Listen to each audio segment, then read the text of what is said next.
யாபேத். இவனுக்கு 7 மகன்கள் பிறந்தார்கள். யாபேத்துக்கு 7 மகன்கள். யாபேத் என்று சொன்னாலே பறந்தது, என்லார்ஜ்மெண்ட், எக்ஸ்டென்சிவ், விரிவானது என்ற ஒரு அர்த்தம்.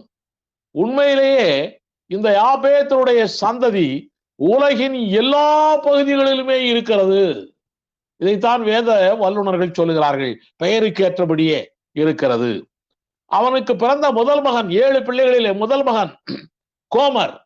கோமருடைய வழியிலே தான் தற்காலத்தில் இருக்கக்கூடிய German, France, Wales, Irish, Britain, வடக்கு ஐரோப்பா, கலாத்தியர், பிரிஜியர், இப்படி பலதரப்பட்ட இனங்கள் உருவாகி இருக்கின்றன.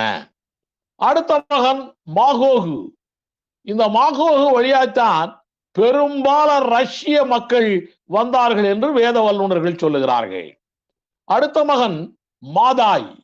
இந்த மாதாயுடைய வழியிலே வந்தவர்கள் தான் மேதிய பெர்சியர், சிந்து சமவெளியை சார்ந்தோர்.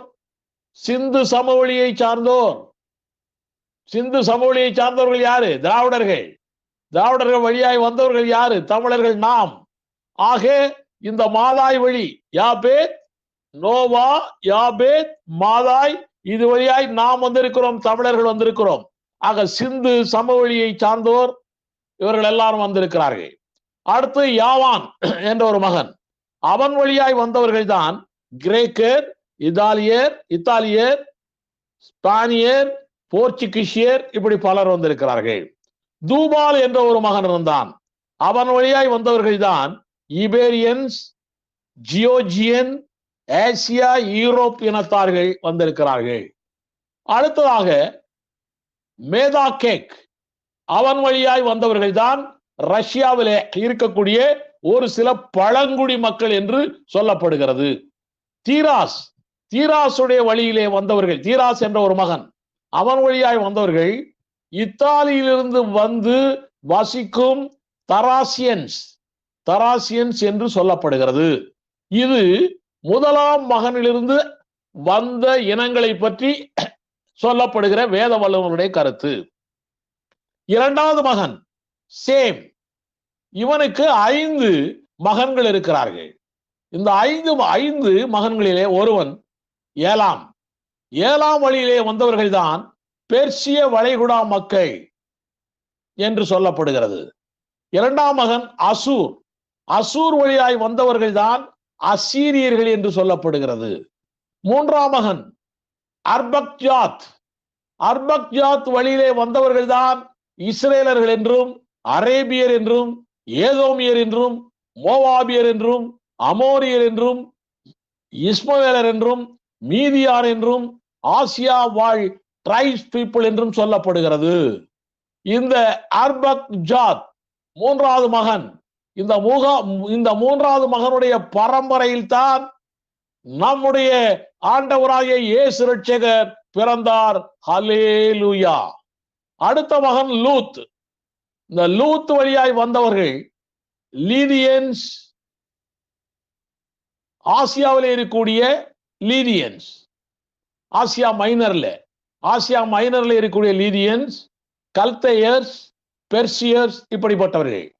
அடுத்த மகன் ஆறாம் வழியாய் வந்தவர்கள் தான் சீரியர்கள். ஆக இப்படியாய் சேம் வழியாய் வந்த 5 மகன்கள் வழியாகவும் இப்படிப்பட்ட இனங்கள் உருவாகி இருக்கின்றன. மூன்றாவது மகன் காம். இந்த காம் வழியாய் இந்த காமுக்கு 4 மகன்கள் இருக்கிறார்கள். இந்த காம் வழியாய் 4 பேர் இருக்கும் பொழுது இந்த காம் முதல் மகன் கூஷ் வழியாய்த்தான் Egypt, Arabia, Babylon, Ethiopia tribes in India, இப்படி பலதரப்பட்டவர்கள் இந்த கூஷ் வழியாய்த்தான் வந்திருக்கிறார்கள். மிஸ்ராயிம் என்ற ஒரு மகன், அவன் வழியாய் வந்தவர்கள் தான் பிலிஸ்தியர், எகிப்தில இருக்கக்கூடிய எல்லா டிரைப்ஸ் மக்கள், இவர்கள் எல்லாரும். அடுத்தது பூத் வழியாய் வந்தவர்கள் தான் லிபியன், நார்த் ஆப்பிரிக்காவில் இருக்கக்கூடிய டிரைப்ஸ். அடுத்தது கானான். இந்த கானான் தான் சபிக்கப்பட்டவனாய் மாறினான், தெரியுமே நமக்கு. இந்த கானான் வழி வந்தவர்கள் தான் பாலஸ்தீனியர்கள், அரேபியர்கள், தீரு, சீதோன், கானான் தேசத்தில் வாழ்வோர், இப்படி சொல்லப்பட்டிருக்கிறது. ஆக ஒரே பூமி, தேவன் படைத்த ஒரே பூமி, ஒரே மொழியோடு இருந்தது, ஒரே இனமாயிருந்தது. அந்த பாபேல் கோபுரத்துக்கு பிற்பாடு இப்படி பலதரப்பட்ட இனங்களாய் மாறி போயிற்று. அந்த ஒரே பூமியிலே ஒரே எர்த்து தான் இருந்தது, நிலப்பரப்பு தான் இருந்தது. இப்படி தேவன் நியாய தீர்ப்பு பண்ணி, தேவனுடைய டிவைன் ஜட்ஜ்மெண்ட்னாலே அந்த மக்களும் பல பிரிவுகளாய் பிரிந்து போனார்கள். அந்த நிலப்பரப்பும் பல பகுதிகளாய் பிரிந்து போயிற்று. நிலப்பரப்புகளும் பலதரப்பட்ட பிரிவுகளாய் மாறி போயின. எப்படி தெரியுமா? தீவுகளாய் மாறின. தீவுகள் என்றால் 4 பக்கத்திலும் கடல் இருக்க வேண்டும், தீவு. அப்புறம் தீப கற்பங்களாய் மாறின. தீப கற்பங்கள் என்றால் ஒரு பக்கமோ 2 பக்கமோ நிலங்கள் இருக்கும், மற்ற சைடுல எல்லாம் கடல்கள் இருக்கும். ஆக தீப கற்பங்களாய் மாறின, கண்டங்களாய் பிரிக்கப்பட்ட நிலை உண்டானது. இது ஆதியாகமம் 10ஆம் அதிகாரம் 25ஆம் வசனத்திலேயே சொல்லப்பட்டிருக்கிறது. வாசிக்கிறேன், கேளுங்கள். ஏபேருக்கு 2 குமாரர் பிறந்தார்கள். ஏபேர் என்றால் அந்த முதல் மகன் இருந்தான யாப்பேத், அவன் வழி வந்தவனை பற்றி சொல்லப்பட்டிருக்கிறது. ஆக ஏபேருக்கு 2 குமாரர்கள் பிறந்தார்கள். ஒருவனுக்கு பேலேகு என்று பெயர். பேலேகு ஏனென்றால் அவனுடைய நாட்களில்தான் இந்த பூமி பகுக்கப்பட்டது என்று வேத வல்லுநர்கள் சொல்லுகிறார்கள். கான்டினென்ட்ஸ் அண்ட் ஐலாண்ட்ஸ் என்று பிரிக்கப்பட்டதாக வேத வல்லுநர்கள் மாத்திரமல்ல, சரித்திர ஆராய்ச்சியாளர்கள், பூகோள ஆராய்ச்சியாளர்கள், இப்படி எல்லாருமே சொல்லுகிறார்கள். அந்த பேலேகு என்பவன் யாபேத் வழியிலே வந்தான் என்று தவறுதலாய் சொன்னேன். அல்ல, சேம் என்ற 2வது மகனின் வழியாய், அரிக்சாத் வழியாய் வந்தவன் அவன் பேலேகு என்பவன் என்று வேதம் சொல்லுகிறது. இன்னும் இப்படி நான் சொன்ன இனங்கள் ஏராளம் சொன்னேன். இன்னும் இது அல்லாமல் இன்னும் ஏராளமான இனங்கள் உலகிலே தோன்றிக்கொண்டே இருக்கின்றன. எல்லா இனங்களுமே ஒரு ஆதாம், ஒரு நோவா, 3 மகன்கள், அவன் வழியில் வருகிற மக்கள், இப்படித்தான் காரியங்கள் இருந்து கொண்டிருக்கிறது. இப்படிப்பட்ட சூழ்நிலையில இங்கே நம்ம இனங்களை பற்றி எல்லாம் சொல்லிக்கொண்டு பேசிக்கொண்டு வந்திருக்கிறோமே. இப்படி இனங்களை பற்றி எல்லாம் சொல்லிக்கொண்டு பேசிக்கொண்டு வந்த பொழுது இந்த இடத்துல எங்குமே அமெரிக்காவை பற்றியும் இங்கிலாந்தை பற்றியும் ஒன்றும் காணோம். அமெரிக்க தேச இனங்களை பற்றி, இனத்தை பற்றியும் இங்கிலாந்து தேச இனத்தை பற்றியும், இது 2ம் உலகத்திலே பெரிய வல்லரசு நாடுகளாய் இருந்து கொண்டிருக்கின்றன. இது 2ஐ பற்றியும் காணோம். இந்த 2ம் என்ன சொல்லுகிறது? இந்த 2ஐ பற்றி வேதம் என்ன சொல்லுகிறது? இந்த இனத்தை பற்றி வேதம் என்ன சொல்லுகிறது என்பதை பற்றி நான் உங்களிடத்திலே சொல்லலாம் என்று இருக்கிறேன். ஆபிரகாம் இடத்திலே தேவன் சொன்னார், ஆதியாகமம் 12ஆம் அதிகாரம் 2ஆம் வசனத்திலே சொல்லப்பட்டிருக்கிறது, நான் உன்னை பெரிய ஜாதியாக்கி. ஆக ஆபிரகாமை தேவன் பெரிய ஜாதியாக்குவாராம். ஈசாக்கிடத்திலே சொல்லப்பட்டிருக்கிறது, ஆதியாகமம் 26:5. ஈசாக்கிடத்திலே சொல்லப்பட்டிருக்கிறது, நான் உன் ஜாதியை வானத்தின் நட்சத்திரங்களை போல் பெருக பண்ணி. வானத்தின் நட்சத்திரங்களை போல் பெருக பண்ணி. யாக்கோபிடம் சொல்லி இருக்கிறார், ஆதியாகமம் 28, 14, 35, 11, இப்படி பல வசனங்களிலே தேவன் சொல்லி இருக்கிறார். யாக்கோபு கிட்ட சொன்ன 35, ஆதியாகமம் 35, 11 என்ன சொன்னார் என்பதை நான் வாசிக்கிறேன், கேளுங்கள். பின்னும் தேவன் அவனை நோக்கி, யாக்கோபை நோக்கி, நான் சர்வ வல்லமை உள்ள தேவன், நீ பலுகி பெருகுவாயாக. ஆக ஆபிரகாமிடம், அவன் மகன் ஈசாக்கிடம், அவன் மகன் யாக்கோபிடம், இவர்கள் வழியாய்த்தான் இஸ்ரவேல் சந்ததியே வந்தது. அவர்களிடத்திலே தேவன் சொல்லுகிறார், நீங்கள் பலுகி பெருகுவீர்கள், பெரிய ஜாதியாக்குவேன் என்றெல்லாம் அவர் சொல்லுகிறார். யாக்கோபுடைய சேஷ்டபுத்திர பாகம், ஆக்சுவலா சேஷ்டபுத்திர பாகம் என்றாலே முதல் மகனுக்குத்தான் வர வேண்டும். யாக்கோபுடைய முதல் மகன் ரூபனுக்குத்தான் வர வேண்டும். ஆனால் இந்த சேஷ்டபுத்திர பாகம் யாருக்கு போய்விட்டது? யோசேப்புக்கு போய்விட்டது என்று 1 நாளாகவும் 5ஆம் அதிகாரம் 1ஆம் வசனம் சொல்லுகிறது. வாசிக்கிறேன் கேளுங்கள். ரூபன் இஸ்ரேலுக்கு, அதாவது யாக்கோபுக்கு, இஸ்ரவேலுக்கு முதற் பிறந்த சேஷபுத்திரன்.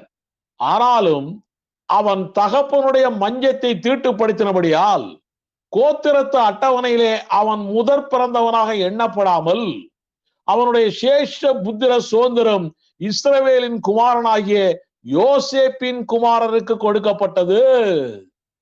ஆக யோசேப்புக்கு வந்து சேர்ந்து விட்டது. அது யோசேப்பின் குமாரருக்கு என்றால் யாருக்கு தெரியுமா? யோசேப்புக்கு வந்தது யோசேப்பின் தலைமகனுக்கு தானே வர வேண்டும் சேஷபுத்திர பாகம். அந்த தலைமகனுக்கும் போகாமல் இளைய மகனுக்கு போகிறது. இது ஏன் இப்படி போயிற்று? தலைமகன் ஒருவன் இருக்கிறான், இளைய மகன் தான் எப்ராயிம், தலைமகன் தான் மனாசே. இப்படி இருக்கிறது. சரி, இளைய மகனுக்கு போயிருக்கிறதே காரணம் என்ன?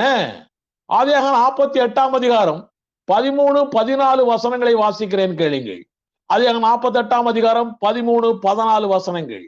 பின்பு யோசேப்பு அவ்விருவரையும் கொண்டு வந்து, அதாவது மனாசே, எப்ராயிம் இருவரையும் கொண்டு வந்து எப்ராயிமை தன் வலது கையினாலே இஸ்ரவேலின் இடது கைக்கு நேராகவும், இஸ்ரவேலின் என்றால் யாக்கோபின் இடது கைக்கு நேராகவும், மனாசேயை தன் இடது கையினாலே இஸ்ரவேலின் வலது கைக்கு நேராகவும் விட்டான். அப்பொழுது இஸ்ரவேல், யார்? யாக்கோபு, மனமறிய தன் வலது கையை நீட்டி இளையவனாகிய எப்ராயிமுடைய தலையின் மேலும், வலது கை எங்கே வைக்கிறாரு? எப்ராயிமுடைய தலை இடது, அதாவது இளையவனுடைய தலையில வைக்கிறார். இளையவனாகிய எப்ராயிமுடைய தலையின் மேலும் தன் இடது கையை மனாசேயுடைய தலையின் மேலும் வைத்தான் என்று வேதம் சொல்லுகிறது. இதனுடைய அர்த்தம் என்ன? சேஷபுத்திரவாகம் எப்ராயிமுக்கு போய் சேர்ந்து விட்டது. இது இன்னும் கொஞ்சம் அதிகமாய் படித்தோம் என்றால் ஆதியாகமம் 49:22 சொல்லுகிறது. யாக்கோபு சாகும்போது அவர் பல தீர்க்கதரிசன காரியங்களை, பல நன்மையான காரியங்களை சொல்லிவிட்டு தான் மரித்தார். உங்களுக்கு தெரியும், நம்முடைய மனிதர்கள் மத்தியிலே சாகும்போது ஒருவர் ஒரு வார்த்தை சொல்லிவிட்டு போனால் அதுதான் ஜீவ வார்த்தையாய் இருக்கிறது. சாகும்போது சொல்லுகிற வார்த்தை மனிதர்களுக்கு ஜீவ வார்த்தை. இதை அப்படியே வைத்துக் கொண்டுதான் நம்முடைய கிறிஸ்தவர்கள் கூட இயேசு கிறிஸ்து சாகும்போது சிலுவையில 7 வார்த்தை சொன்னார் என்று சொல்லி அதையே வருஷா வருஷம் சொல்லிக் கொண்டிருக்கிறார்கள். நம்முடைய ஆண்டவர் சாதாரண சாகிற மனிதனாயிருந்தால் அந்த கடைசியிலே சொன்ன 7 வார்த்தைக்கு முக்கியத்துவம் கொடுக்கலாம், தப்பில்லை. அப்படி முக்கியத்துவம் கொடுத்து விட்டீர்கள் என்றால் அவர் சாதாரண மனித லெவல்லே வந்து விடுகிறார். இந்த இயேசு கிறிஸ்து சாதாரண மனித லெவல்லே வந்தவர் அல்ல, அவர் தெய்வீக லெவல்ல இருந்து வந்தவர் அவர். அப்படி என்றால் சாகும்போது சொல்லுகிற வார்த்தைக்கு மாத்திரம் முக்கியத்துவம் கொடுக்கிற நீ, அவர் 3 ஆண்டுகளாய் சொல்லி இருக்கிறாரே, அது மாத்திரமல்ல, இந்த வேத புத்தகத்திலே ஆதியிலிருந்தே சொல்லிக் கொண்டிருக்கிறாரே, இப்படிப்பட்ட வார்த்தைகளுக்கு முக்கியத்துவம் கொடுக்காமல் நீ அந்த 7 வார்த்தைகளுக்கு மாத்திரம் முக்கியத்துவம் கொடுத்து கொண்டிருக்கிறாயே, இதுல இருந்து என்ன தெரிகிறது?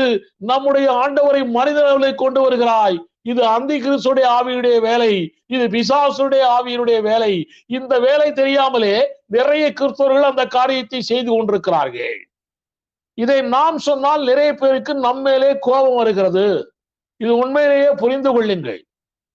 இந்த யாக்கோபு சாகும்போது, யாக்கோபு மாத்திரமல்ல, மோசே சாகும்போது, ஆபிரகாம் சாகும்போது, தாவீது சாகும்போது, இப்படி ஒவ்வொருத்தரும் சாகும்போது பல காரியங்களை சொல்லிவிட்டு போயிருக்கிறார்கள். என்னுடைய அப்பா கூட அவர் சாகும்போது நிறைய காரியங்களை சொல்லிவிட்டு போனார். ஆக மனிதர்களாய் இருக்கிறவர்கள் சாகும்போது சொல்லுகிற வார்த்தைகள் எல்லாம் அது பெரிய வார்த்தை, அது மறக்க முடியாத நிரந்தரமான வார்த்தையாய் இருக்கிறது. இது உலகத்திலே நாம் அனுபவிக்கிற காரியமாய் இருக்கிறது. அப்படியே யாக்கோபு சாகும்போது சொன்னான்.